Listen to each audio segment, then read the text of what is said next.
Creo que ya estamos. Bueno, empezamos ya con la segunda grabación, con el segundo video.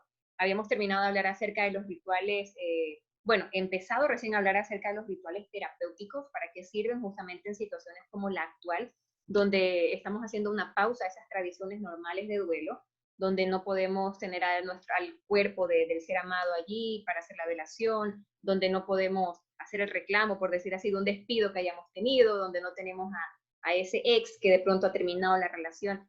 Esas situaciones de duelo, haciendo énfasis en recordar eso, ¿no? Que el duelo no solamente para el tema de muerte, sino a la pérdida en general. Verónica, ibas a hacer una consulta, algo estabas comentando. Sí, hola a todos, ¿no? Muchas gracias por este espacio. Tengo una consulta, ¿no? Muy puntual, ya que estamos expuestos actualmente a un sinnúmero de noticias, que es una incertidumbre que si mañana puede fallecer. Está hablando de un duelo de fallecimiento, ¿no? De familiar, amigos. Mi pregunta puntual, porque lo hago de manera personal, tengo muchos conocidos, familiares, amigos, o sea, muy allegados, en el cual han fallecido. Obviamente, mi pregunta puntual es, ¿qué se debe hacer o qué se debe decir o qué se debe accionar? Porque a veces uno puede ir y a lo mejor no está ayudando, y a lo mejor puedes lanzar una llamada y estás ayudando. Entonces, ¿cuáles son los factores que uno puede determinar, aún conociendo que las personas que han fallecido o el familiar es cercano tuyo? Pero ¿cómo comenzar a identificar? Eso sí me gustaría muchísimo. ¿Cómo identificar que yo ayudo manteniéndome aislada por un tiempo hasta que pase su primera etapa? Posiblemente me tenga que actuar en la segunda etapa o en la tercera etapa. Eso sí me gustaría que me puedan ayudar.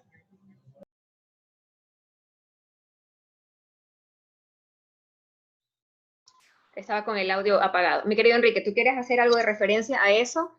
O no sé si lo tocamos ahora o lo hacemos después, porque justamente en un tema que yo tengo aquí acerca del duelo en los niños, yo tengo algo por ahí puntual que le puede servir a Verónica.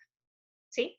¿Ya? Entonces nos esperamos, Berito, con eso hasta llegar a ese tema. Se nos queda la pregunta aquí. Si me la puedes escribir en el chat, porque podría ser que me olvide. No Pero sé si tienes algo, refiérele ahora, estaría bueno, me parece también. Ahora solamente puedo decir una línea muy cortita y que es muy importante. Creo que a nivel general, creo que la opinión más útil es la que se pide. La ayuda más útil es la que es solicitada. Yo entiendo que Verónica está preguntando, sin que te pidan ayuda, ¿cómo saber que tienes que ayudar? Entonces lo vamos a ver luego eso. Porque ese tema igual abarca para algo más generalizado todavía, no solo para el tema de ir a apoyar a alguien en un momento de pérdida, en un momento de duelo o algo por el estilo, sino incluso en otras situaciones más. ¿Cómo saber que estoy ayudando con mi presencia o cómo saber que estoy estorbando o cómo saber que estoy molestando con esto aquí? Enrique, ¿quieres decir algo?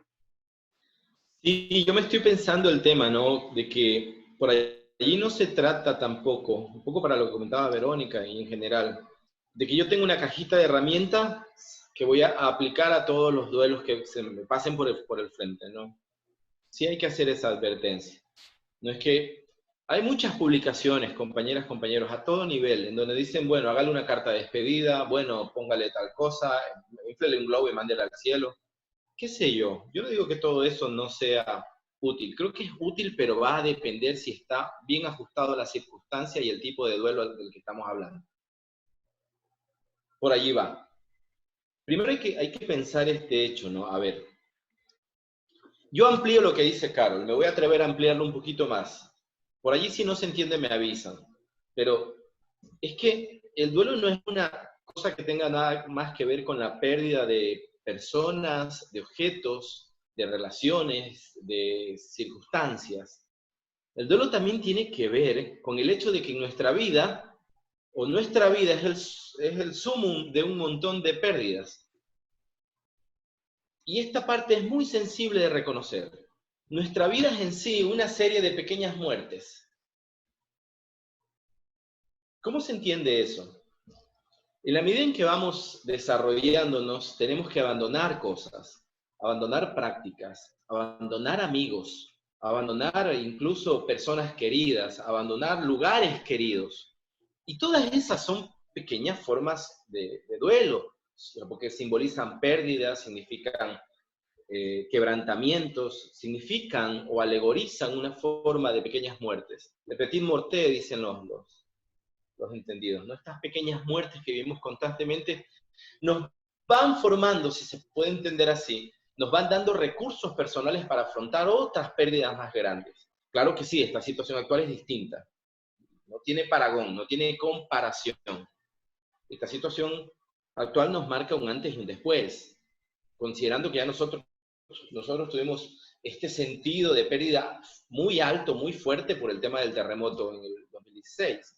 Así que la población maravita en especial, la población un poco de Esmeraldas, qué sé yo, lugares del Ecuador que sufrimos eso, tenemos por ahí una carga adicional, tenemos por ahí una especie de fatiga emocional, un síndrome de fatiga emocional que se nos va acumulando. Y hay que tomarlo en cuenta, porque entonces si yo vengo como profesional de la psiquiatría o la psicología y quiero aplicar el mismo modelo que le aplico a todo el mundo, puede que me equivoque.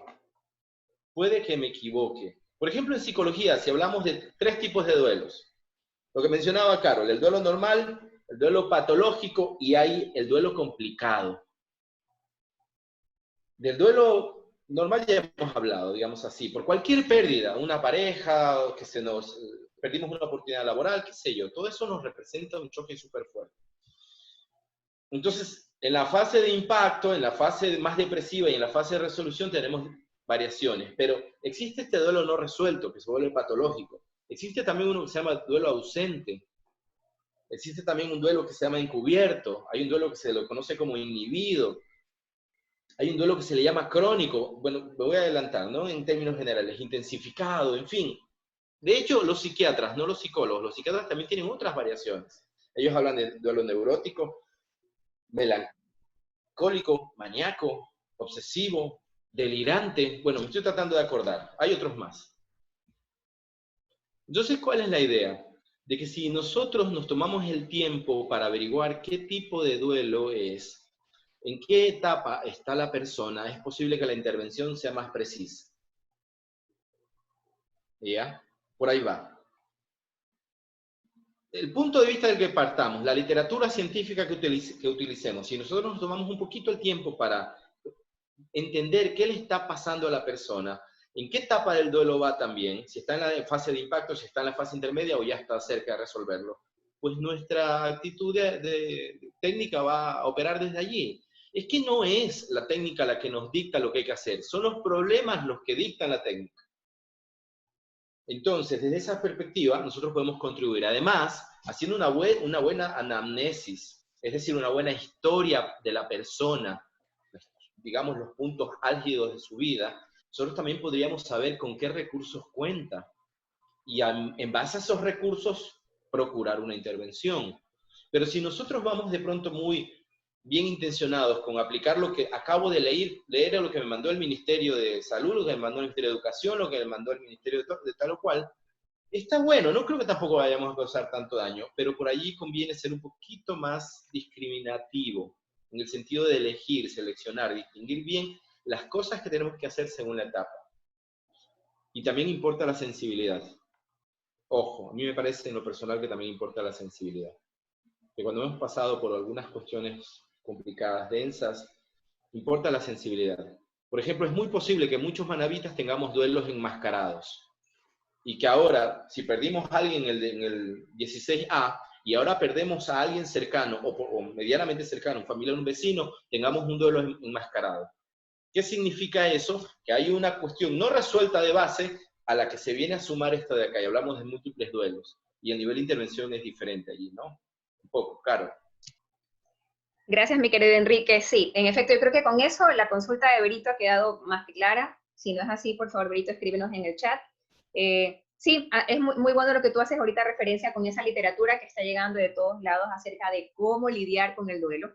El otro día me topé con una que no me acuerdo ni siquiera de dónde era el autor, pero yo recuerdo haber visto ese documento hace años atrás y ahora lo que vi simplemente era el mismo documento y le habían cambiado con el nombre del virus, como si eso se podía trabajar para la situación actual. Entonces es una irresponsabilidad total darle ese cúmulo de información a una persona con un duelo totalmente diferente, totalmente diferente. Y es lo que tú dices, no se puede con la misma cajita de herramientas ayudarle por igual a cada persona, porque hay que tener en cuenta muchos otros aspectos. Y eso se conecta con lo del cómo trabajar el duelo en los niños, que es algo que quiero conversar también luego.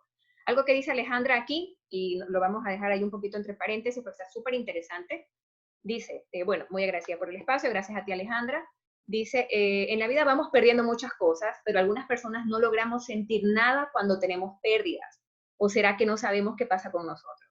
Yo creo que eso conecta un poquito con lo que decías, Enrique, el tema de los duelos enmascarados o no superados, no hemos hecho el proceso adecuado, entonces tenemos que entender un poquito de eso, que no es de pronto una etapa de aceptación, puede ser muchas cosas, puede ser que de pronto tú ya has entendido cómo es el tema de vida y muerte, cómo funciona esto, has desarrollado un desapego a esta situación, o sencillamente estás enmascarando la pérdida y estás en una continua negación. Entonces, mantener ese síntoma de negación, como decía Enrique, de 6 meses a 1 año es lo que se dice para el tema de los duelos, pero ¿por qué pasan 2 años, 3 años y yo sigo llorando por la pérdida de tiempo atrás?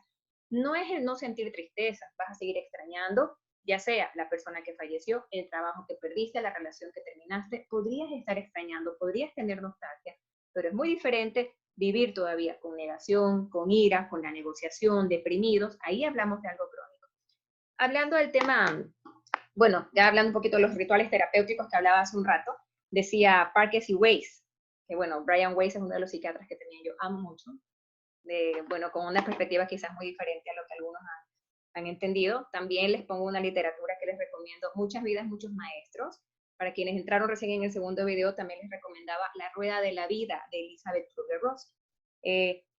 Bueno, Parker y Weiss hablaban acerca del duelo conflictivo, que es esa persona que vive en continua excusa para vivir su vida normal, porque sigue tomando como excusa la pérdida que ha tenido, no la supera todavía. Y el duelo inesperado, que es parecido a uno que tú mencionaste hace un rato, Enrique, cuando muere la persona o cuando pierdes algo de una manera imprevista.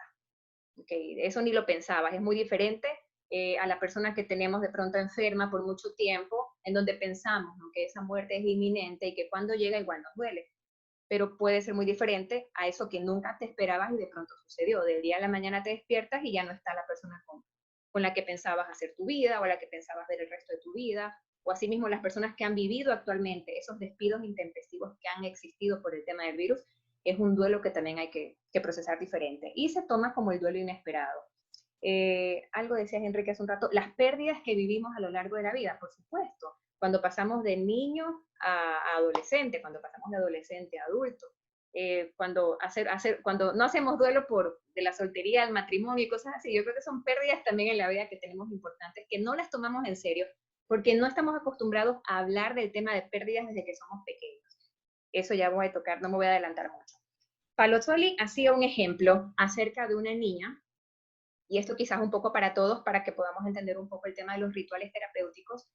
Una niña pequeña que había perdido a su hermanito bebé, a la que nunca le explicaron lo que estaba sucediendo, de un momento a otro de pronto ya no lo vio, ya no lo encontró, no supieron decirle, no supieron hablarle de la muerte a la niña pequeña, como muchos papitos quizás nos cuesta tocar esos temas, y ella demostró lo que sentía dejando de comer, simplemente dejando de comer, no entendía la muerte, no entendía el duelo, no entendía todavía el tema de la vida, una niña muy pequeña, y tuvieron que hacer un ritual, que fue la ropa del hermanito, lo que tenía el hermanito, irlo a enterrar al lado de un árbol, haciendo ese proceso de duelo efectivo para que la niña pudiera entender un poco y cerrar ese capítulo, que es algo importante también entender en los rituales. Los rituales generalmente tienen esa función de ayudar a cerrar capítulos, ayudar a cerrar ciclos, que se escucha ahora también como muy, muy trillado el tema de cerrar ciclos, pero es muy importante considerarlo así.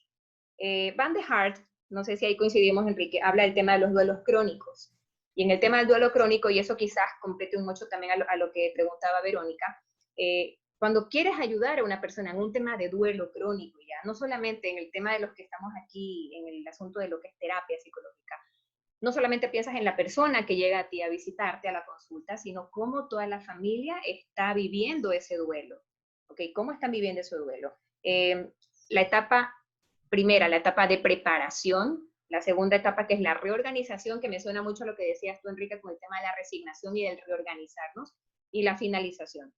Si se dan cuenta, este tipo de ritual acá es diferente a los pasos que veíamos en el otro tipo de duelo, donde viene el tema de bueno, primero la preparación, hacer entender a esta persona que de ahora en adelante vamos a tratar este tema de la pérdida que hemos tenido, y la persona pues tiene que estar consciente de qué es en lo que se va a trabajar.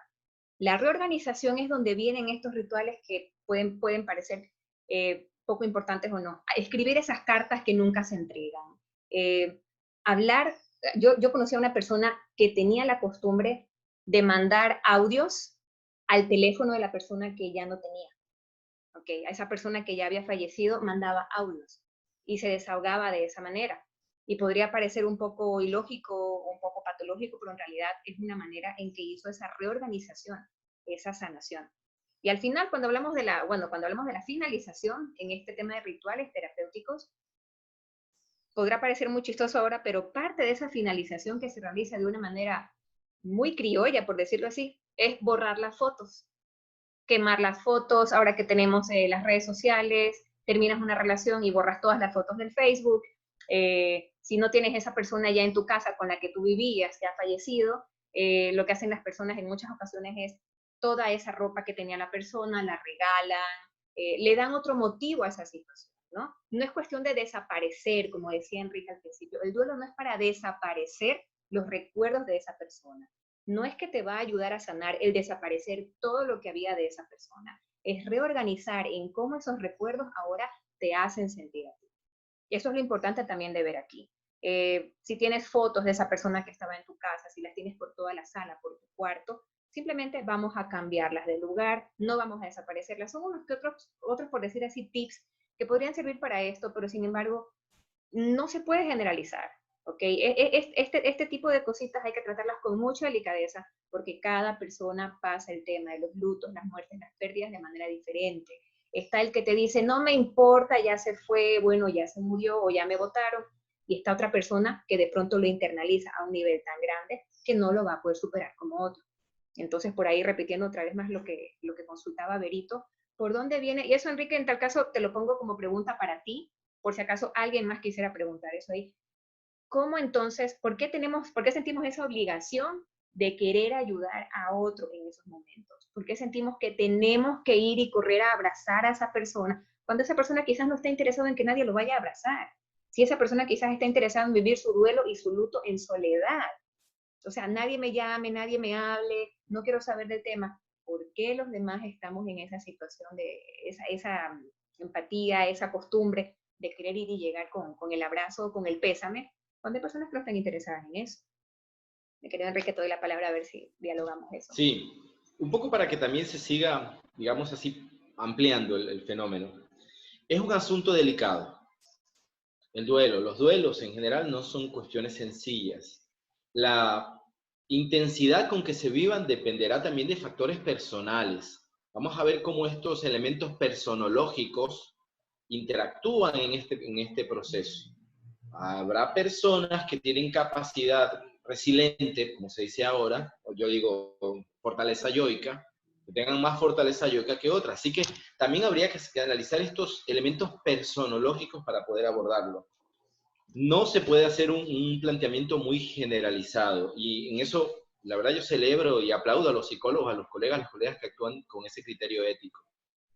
Más bien se tiene que hacer un estudio responsable. Siempre se empieza por la escucha. Yo no veo cómo haya otra medida para empezar.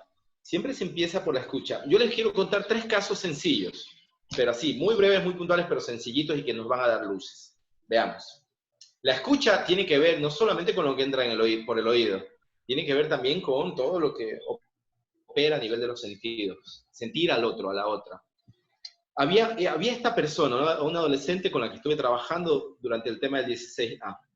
Esa adolescente se estaba aislando tanto de su familia que no quería salir de su habitación, de los espacios que ocupaba, etcétera, etcétera, ¿no? En algún punto era necesario que se hiciera esa transición, ese transitar hacia allá. Y se le animó poco a poco, porque llevábamos el caso, lo supervisábamos, era un caso bien interesante, a que, por ejemplo, si ella no quería hablar, no hablara. Que sí, que hay muchos manuales que dicen que tienen que hablar, que procurar la comunicación, que por aquí y por acá. Que si no lo quería hacer, que no lo hiciera, pero que encontrara un modo que de pronto fuera sustituyendo esa interacción. Así que había días en los que ella se levantaba de un humor tremendo y complicaba toda la dinámica en su casa, y lo hacía con mucho sentido, era más un duelo tipo histérico, como dicen los psiquiatras, ¿no? Un duelo intensificado, como se dice desde la psicología. Entonces, ¿cuál es la idea? La idea es que se le dijo, bueno, los días que te sientas bien, vístete de un color que te guste, que signifique que te sientes bien. Y los días que no, vístete de un color que no quieras, porque ya hablaba mucho del tema de la ropa y esas cuestiones. Al final se encontró un código, y ese código dio espacio para que ella empezara a comunicarse. Ya la familia empezó a darse cuenta, cuando estaba de buen ánimo, andaba con tales colores, no los que le gustaban a ella, rosa, unos colores pasteles, etc. Y los otros días buscaba unos colores más oscuros, un poco dentro de la lógica cultural nuestra. Pero fue para la familia muy alivianante eso, porque supieron cómo proceder con ella y ella supo cómo proceder con nosotros. Eso es un ejemplo, ¿no? Eso es un caso muy específico. Otro caso, recuerdo, por ejemplo, en esto del duelo crónico o del duelo enmascarado, el duelo que se presenta a veces a través, la persona dice, yo no siento nada, no me pasa nada, solo tengo un pequeño dolor de cabeza que todos los días está allí, que me molesta, me molesta, me molesta. Yo tuve una paciente cuyo pareja murió, y murió de una manera muy introspectiva y además muy dolorosa. Ese tipo de muertes que uno no quisiera, ¿no? Si es que se puede escoger. En fin, ella llegó un día al consultorio y me dijo, yo no sé por qué me envían aquí, pero me dijeron que venga. Yo la verdad, bueno, murió mi esposo, ya eso ya está, yo sé que así es la vida, así es la muerte, y tengo que seguir adelante. Yo estoy bien, mis hijos tal cosa, lo de aquí, lo de acá, el trabajo, lo que sea. Solo tengo este pequeño dolor de cabeza, dijo. Ya, entonces vamos por ahí, ¿no? Cómo estos duelos tienen diferentes manifestaciones. Ya después les contaré si hay otro espacio para seguir el proceso, cómo se dio con esa persona. Y otro caso más, de una persona que me llegó de otra provincia, de hecho, y era una persona X que hablaba de que mientras estuvo, bueno, fue porque tenía problemas con su hijo, problemas de un hijo que no quería estudiar, que le hacía muchos síntomas, que se le comportaba mal, etcétera, etcétera. Y terminamos la sesión hablando de ella. En algún punto yo di cuenta, el chico mismo cogió y se levantó y se fue, y me dejó hablando con la señora. Y digo, qué chévere, ¿qué será? ¿Qué es lo que quiere decir? Ocurre que la señora había vivido la muerte por una especie de negligencia, un descuido de un hijo de ella. No voy a decir las circunstancias porque sería como aclarar mucho, ¿no? Pero ella, por estar conversando con una amiga, se descuidó, entre comillas, y el bebé falleció por una situación X. Habían pasado, Carol, compañeras, invitados especiales, 8 años. 8 años. Y tuvo que venir a consulta por una demanda, digamos así, manifiesta, por un pedido manifiesto de que tengo problemas familiares, cuando en realidad lo que tenía era un duelo, pero clavado en su alma, que no había podido superar porque se sentía muy culpable por lo que había ocurrido. Es decir, el duelo tiene todos esos matices. No podemos decir que existe una única forma de duelo, como hemos estado hablando, y tampoco podemos decir que hay una serie de elementos que nos van a servir. Yo no estoy en contra del tema técnico, de hecho yo soy quien más usa el tema técnico. Me encanta instrumentalizar los procesos. Me encanta hacer eso. Algún día si conversamos de clínica lo podemos hablar. Pero en lo que yo voy es que es mejor tener muchísimas herramientas, pero hacer un diagnóstico lo más profundo posible. Tengamos todas las herramientas que querramos, todas, no importa la epistemología de la que partimos, el enfoque, la corriente, no importa, tengamos todas las herramientas que podamos usar, pero tomémonos el tiempo para hacer un buen diagnóstico. Porque un problema mal planteado, es como las matemáticas, de hecho aquí cargo a propósito, cargo aquí esto es de mi hijo, un ábaco, porque es así, un problema bien planteado se resuelve siempre mejor. Y el diagnóstico en el duelo es muy importante. Claro. Gracias, mi querido Enrique. Sí, y eso del diagnóstico, que no los asuste, que no se piense que es únicamente para el tema profesional, porque nosotros, bueno, las personas igual que no tienen una carrera en esto, no sé, en tal caso, Berito, cuál es tu situación o de las otras personas que estén acá, no necesariamente es un tema de diagnosticar de una manera terapéutica como profesional, sino como decía Enrique al principio, cuestión de mirar, cuestión de observar, cuestión de entender antes de intervenir. ¿Okay? Claro, o sea, medir la sensibilidad y todo eso. Y te agradezco que tocaste el tema de con esas maneras, con esas palabras, y que te referiste a la culpa, porque eso a mí me da todo el preámbulo para hablar con el tema del duelo en los niños. ¿Cómo hacemos con los que estamos viviendo actualmente esta situación? ¿Cómo lidiar esta situación con los niños? ¿Cómo trabajar el duelo con los niños si hemos perdido al abuelito, al tío, al hermano, etcétera? Cómo trabajar con los niños en casa si he perdido el trabajo, cómo trabajar el duelo con los niños en casa si he perdido a mi pareja o cosas por el estilo. Algo decía aquí Dianita, es importante trabajar la culpa. Sí, perfecto, eso ya lo vamos a hablar ahorita también. ¿Qué significa dar el pésame a una persona? Ya, perfecto. Bueno, el tema del pésame básicamente es algo a lo que se referían hace un rato, el tema de abordar a la persona dentro de su tristeza. Es una tradición en realidad. Yo, si hablamos del tema personal, yo evito hacerlo en realidad.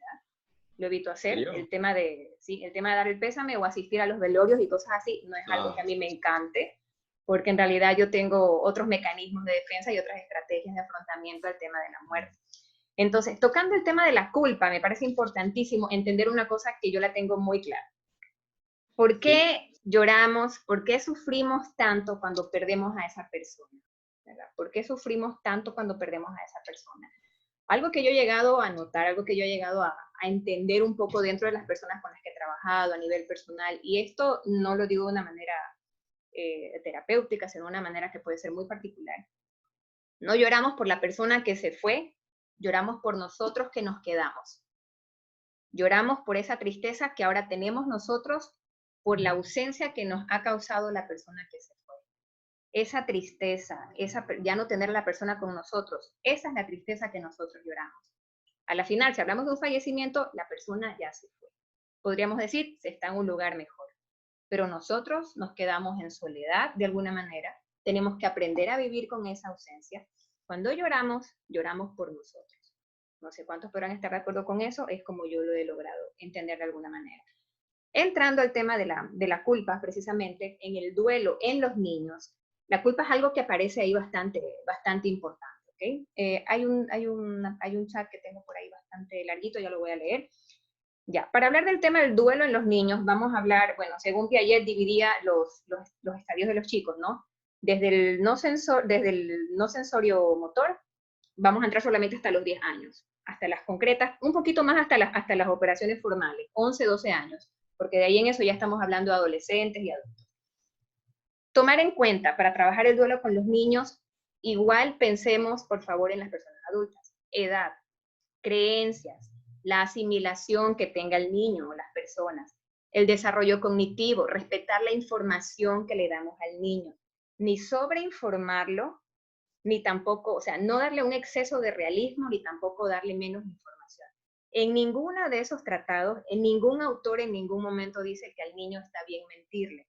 Jamás le vamos a mentir a un niño acerca de lo que está sucediendo, acerca de lo que está pasando. Pero vamos a proveerle una información adecuada para la edad que tiene. Esto para todo. Mucho más si vamos a hablar del tema del duelo. Algo que yo dije al principio. La muerte es lo único seguro en la vida. Pero no nos preparan para eso. No nos preparan para eso durante toda la vida. Entonces, ¿a cuántos de los que están aquí, no sé si quieran por ahí levantar la mano o comentar, ¿a cuántos de ustedes se les murió un perrito cuando eran pequeños y les dijeron que lo regalaron o que lo mandaron a una hacienda? ¿A cuántos de ustedes, sin darse cuenta, les dieron de comer ese pollo que era mascota? ¿Sí? O sea, puede parecer gracioso ese tema, pero es una realidad. ¿Cómo a los niños no los respetamos suficiente para hablarles de una situación tan importante como es la muerte? Para poder lidiar de alguna manera más sencilla, porque no es fácil, repito, el tema del duelo. Entonces, por aquí dice Hernán Vázquez, a mí. Sí, Hernán, a mí también me dieron de almorzar mi mascota y también me engañaron con los perros y así en muchas situaciones. Sí, Carol, ¿sabes? Sí, claro, dime. De pronto sumo una pequeña idea, ¿no? Bueno, esto es un poco por las construcciones adultocentristas que tenemos en nuestra cultura. Así es. Donde creemos que filtrar las cuestiones de la realidad tiene que ver con la manera como yo lo pienso, como yo lo siento. Y le miramos a los niños, a las niñas como desprovistos de estas capacidades y de estos elementos, tanto cognitivos como afectivos, ¿no? Yo quería también aprovechar, ya que te interrumpí, porque si no te interrumpo yo sé que te me vas de largo, aprovechar un ratito el tiempo para dar un pequeño espacio al pésame, que preguntó, no me acuerdo, se me bajó el tema del chat, ¿quién fue que preguntó? No veo el nombre, dice Huawei Y6 2019. Bueno, ¿cuál es la idea del pésame? El pésame es porque ya sé quién es Carmen. Hola Carmen, has estado en todos los videos, Carmen, te felicito. Carmen es, si me permites decirlo, Carmen es una educadora familiar, nos ha seguido durante todos los encuentros. Bien, ¿cuál es la idea del pésame? El pésame ciertamente es cultural, como decía Carol, pero hay algo de simbólico ahí en ese peso, ¿no? te doy mis condolencias, es decir, me conduelo, comparto contigo tu dolor. Si algo me pasa que es doloroso, entonces me duele. Si me duele, me duelo.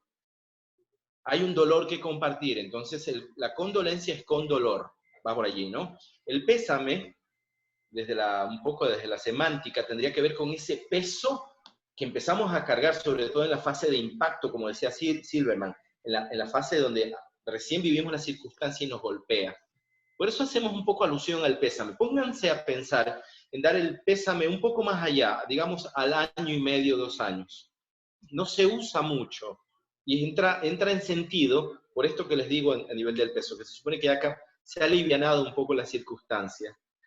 Estefanía también nos dice, excelente aporte, extiendo mis felicitaciones. Estefanía, gracias que estés aquí, es una colega muy estimada, muy capaz, muy capaz. Qué bueno que estés. En cualquier momento, por favor, pongan sus preguntas, sus inquietudes. Lo del duelo con los niños se lo dejo a Carol, ya Carol lo va a abordar. Yo estoy totalmente de acuerdo con todo eso. Hay que tener cuidado y la manera como se habla también se tiene que mirar. No sé si la palabra es confrontar, ¿no? Confrontar a los niños. No sé si va por allí, pero bueno, ya Carol lo va a hablar. Ingrid dice, la suma de tantas pérdidas en un espacio corto de tiempo, pérdida de seres queridos, pérdida laboral, pérdida de salud, que puede vivir una persona o un mismo núcleo familiar, puede llevar a presentar duelo patológico. Bien, buena pregunta. Ejemplo, una persona pierde a sus 2 padres, pierde su trabajo porque sus actividades eran del día a día y pérdida de salud sin recibir una atención médica presencial, sabiendo que la consulta médica y el examinar al paciente también es un ritual. Excelente. Ingrid es doctora. Es un escenario que en Manabí es muy frecuente en el actual momento de muchos núcleos familiares. Qué buena pregunta. Pero por supuesto, este tema de el duelo, de los múltiples duelos, en realidad es una cuestión que requiere atención especializada para todo el núcleo familiar. En esa situación que plantea Ingrid, yo no dejaría pasar demasiado tiempo, de hecho, para procurar asistencia en todos los niveles posibles, tanto para los adultos o para los niños, como dice Carlos, a veces se dice, bueno, no, con que el niño no presta atención, está jugando como si no sintiera lo que ha ocurrido, siente lo que ha ocurrido, se da cuenta de lo que está pasando, sino que no tiene el mismo diccionario que tenemos nosotros para expresarse. Entonces yo recomendaría en ese caso una atención integral e incluso yo diría con varios profesionales. Claro. Gracias, mi querido Enrique. Para las personas que están todavía uniéndose ahora, recuerden que, bueno, y las que se unieron recién en el segundo video, estos quedan colgados igual en mi página Hablemos de Salud Mental en el Facebook, que voy a colgar los enlaces de YouTube para que puedan estar llevando la secuencia de los videos. Estamos en 2 minutos y medio que nos quedan. Sí, lo que dice justamente, me interesa bastante también lo que estaba diciendo acá la doctora, me dices tú, el asunto que sí, tantas pérdidas podrían generar que se lleve o sea, que se cree un duelo patológico. Yo creo que eso también es un poco subjetivo porque hay personas que pueden vivir un montón de pérdidas en determinado tiempo, un corto tiempo, pero que han tenido otras bases quizás en su educación, en su cultura, en sus creencias, que no necesariamente lo van a llevar a vivir un duelo patológico. Puede existir una persona viviendo un duelo patológico por una sola pérdida en su vida y no necesariamente la muerte de un ser querido. Puede ser una relación que hasta ahora no logra superar. Puede ser una pérdida, una decepción que aún no logra superar.